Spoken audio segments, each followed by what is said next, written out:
All right, so yesterday's topic was on food chains and food webs. So without a constant input of energy, living systems cannot function. So talking about food chains, okay, food chains are individual, okay, and it tells you who eats what and the flow of energy. When you put a bunch of food chains together, that's when we would get what is called a food web, okay? So looking at this, who eats the mouse in the food chain to the right? The owl, okay? And what do the arrows show in the food chain? Okay, they show the one direction flow of energy, okay? So when we talk about food webs, like I said, they are a bunch of food chains combined, okay? So you can use a food web to see who eats who and how the energy flows, just like you would in a food chain. So to see who an animal eats, you would find the arrow that points to it. So looking at this food web, the mouse eats the what? The mouse eats the grass and the what? Wildflowers, okay. The rabbit would eat the what? The rabbit would eat the wildflowers and the grass, and the hawk would eat what? The snake, the rabbit, and the mouse, okay? So everybody kind of get what you're doing here. So which organisms do the rabbits eat here?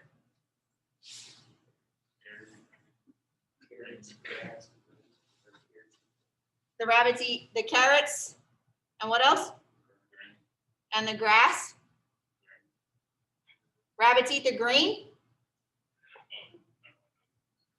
carrots and grass, right? Which organisms get eaten by the owl? Rabbits, mice, birds, okay? And then, and then which organisms provide energy for the bird?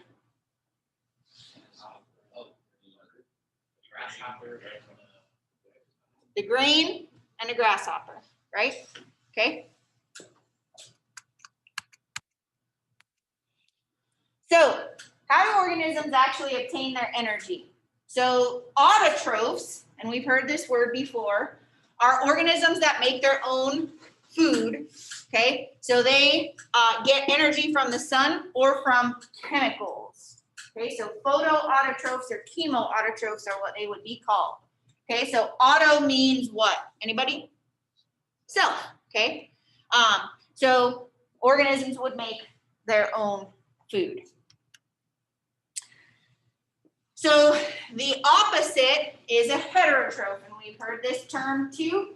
Okay, so heterotrophs are organisms that have to get their food from somewhere else. Okay, so we've got herbivores, carnivores, and then we have also what is known as an omnivore, and then you also have detrivores and decomposers. So herbivores eat what? Plants, herbs, okay, plants. Carnivores eat meat. Omnivores would be what? Plant and meat, plants and animals, okay? And then we've got detrivores and decomposers. So these are what break down organic waste and dead organisms, and then they recycle the simple inorganic compounds. So all life on Earth is interdependent. So a change in one population can affect the populations that they rely on or prey on. So for example, if the grass was taken away, okay, what's that going to affect? Everything. Essentially, it's going to affect everything because the grasses are what? Producer, okay? So therefore, if we were to take that away, it's going to affect everything in this food chain, food web. Okay, so if we look here at this food web, what would happen to the rabbit population if the grass decreased. So if the grass decreases, the rabbit population is going to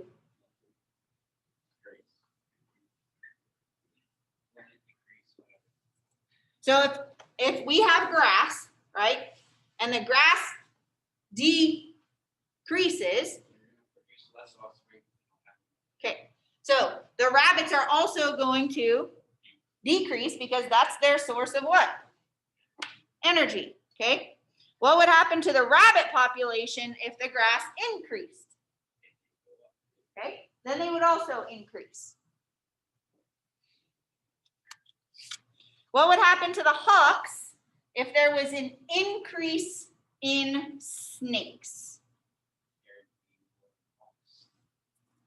And what would happen to the grass if there was an increase in grasshoppers? Because there's more grasshoppers to eat it. Okay, what would happen to the snakes if all the shrews died?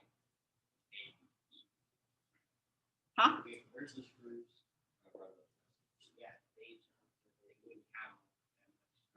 would really fit them, but they eat more than the shrews. Well, they go down a lot because if the shrews disappeared, then they have less offspring than the hawk can just eat the snakes. There might not be. But the snakes still have the rabbits. Okay, so they still have something to feed off of, but then that's also going to do what to the rabbit population? It's going to decrease the rabbit population, okay? Because it still has something to feed off of, but eventually they're going to do what?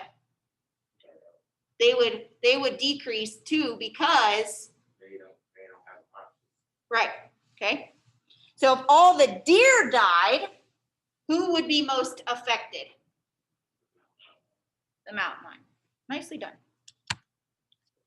All right, so the next thing that we need to know is an energy pyramid. So energy pyramids show the amount of available energy at each trophic level. So we need to know the differences between trophic levels as well. So at the bottom, we find the what? The producer, which is also known as an autotroph.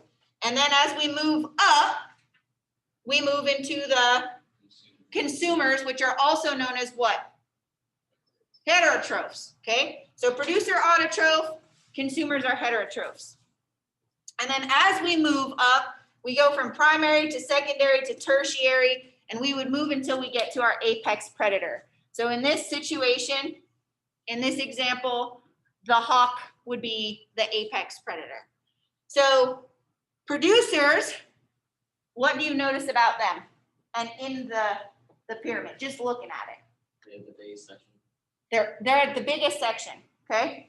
And then as we move up, okay, what do you notice about what eats the plants? Each section gets smaller and smaller. So the insects, remember back to the terms that we just talked about, herbivores, carnivores, omnivores, those are also going to play a role here. So primary consumers are going to be a what? An herbivore, because they're going to feed off of the plants, which are producers, okay? Then as we move up to a secondary consumer, these might be what? Carnivores or omnivores, because it depends on what they feed off of. They might eat both, okay? And then typically your top predator, apex predator, or a tertiary consumer is going to eat or be what? Those are typically going to be a carnivore, okay? So all of the energy in a food web originally comes from the sun. Make sure we know that, okay? And it's captured by those producers because the producers need the sun to do what?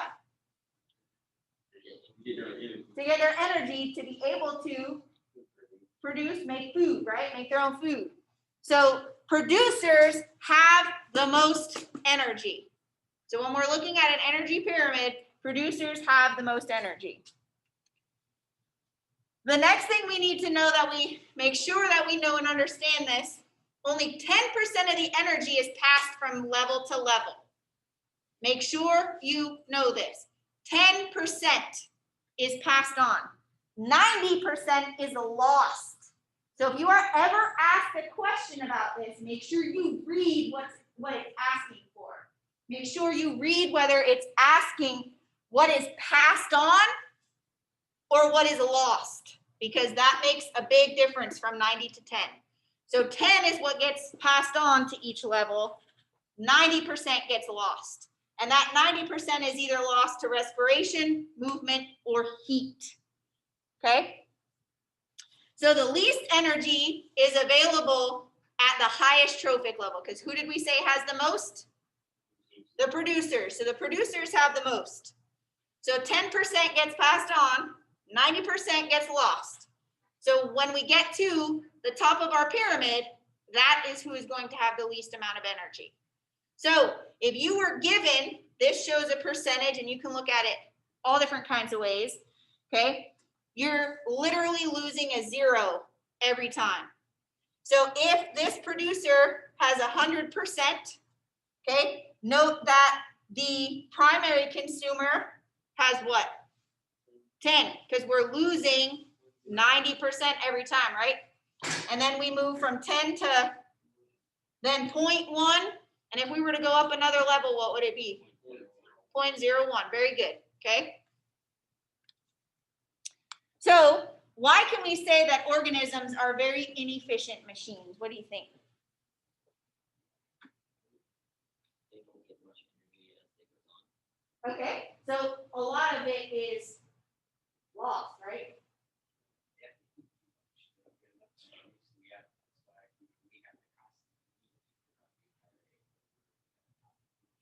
Okay, because what do we do when we eat? Right. Because remember we talked about. Did you just say what I think you just said? Oh God, do I love you guys. All right. Which one do you like more, this class or maybe, She can't tell us. All right. So where is the most energy in the pyramid? Because they create. Oh, Where? actually, it's the sun. Oh, It's right next No, the pyramid. oh, it's to it. the bottom. The what? Yeah, the bottom. Which one? I can't see. Leaves. Leaves. Where's the least energy? The bear. So what happens to energy as it moves through the food web? It's lost. How much? 90%. Keyword lost. That's because I'm up here, not on that screen of yours. Okay? So here's a different way of looking at it. So remember on the last slide I had percentages. So if we had 10,000 kilocalories, right? We lose how much? 90. How much gets passed on? 10. Okay? So insects now only have what?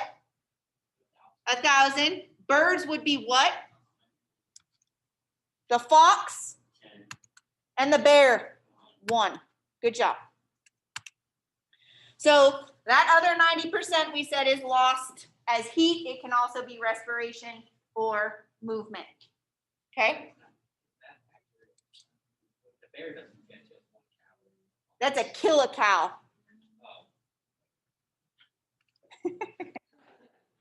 All right. So looking at this one, who has the most energy? And who has the least? The hawk.